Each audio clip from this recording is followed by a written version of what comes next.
Son succès est mondial et se répand via les réseaux sociaux. Le chocolat de Dubaï est une tablette à l'allure classique, mais elle contient une pâte à la pistache croquante, une recette qui fait fureur chez les consommateurs.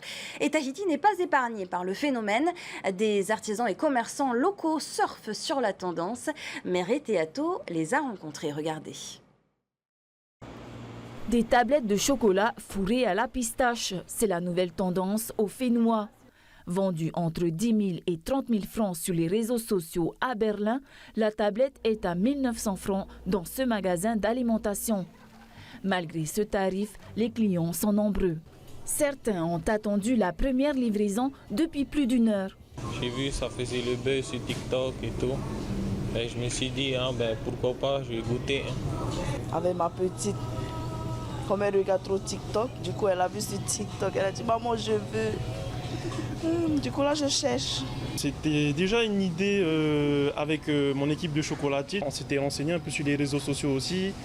On a vu que ça faisait fureur dans les autres pays. On a voulu essayer. On a essayé avec la recette justement d'origine. Comme il n'y a pas beaucoup, c'est une tablette par personne. Le directeur du magasin se dit surpris par le succès de ce produit. Pour satisfaire la demande, il se fait livrer 70 tablettes chaque jour.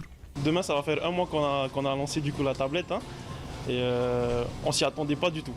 De cet engouement, de ce nombre de clients qui viennent attendre au magasin. Ça nous permet de nous faire connaître déjà de 1 et puis de faire découvrir ce nouveau chocolat à nos Polynésiens. Je suis passé hier, on m'a dit que ça allait arriver entre 7h et 8h. Et il n'y a pas beaucoup, Du coup, tout le monde vient et ça part vite. Il y a de la pâte de pistache et du kadaïf. Le kadaïf qui est on appelle ça des cheveux d'ange. C'est une recette justement de Dubaï qu'on a essayé de refaire ici en laboratoire. C'est ici à Pauv'Ey, auprès de Philippe et Ina, que les tablettes sont fabriquées. D'abord, le kadaïf est cuit en filament, puis séché dans le four. Ensuite, il est émietté et mélangé à la crème de pistache. Là, il est en train de mouler les tablettes. On fait un premier décor en chocolat vert. Ensuite, on va venir mettre le chocolat au lait dans le fond du moule. On va faire cristalliser un petit peu le chocolat et ensuite on va venir remplir les tablettes pour après les refermer et attendre que la magie se passe au frais. Dans ce laboratoire, tout est artisanal, de la torréfaction de la fève jusqu'à la confection de la tablette. Du beurre de cacao, c'est ça qui est plus compliqué. On est un peu en rupture, mais bon, là on arrive à jongler avec les fournisseurs.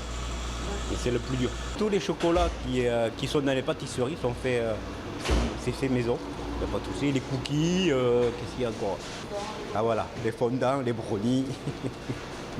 Heureusement qu'elle est là. S'inspirant du succès du chocolat façon Dubaï, l'équipe de la chocolaterie compte scruter les réseaux sociaux pour créer de nouvelles gourmandises.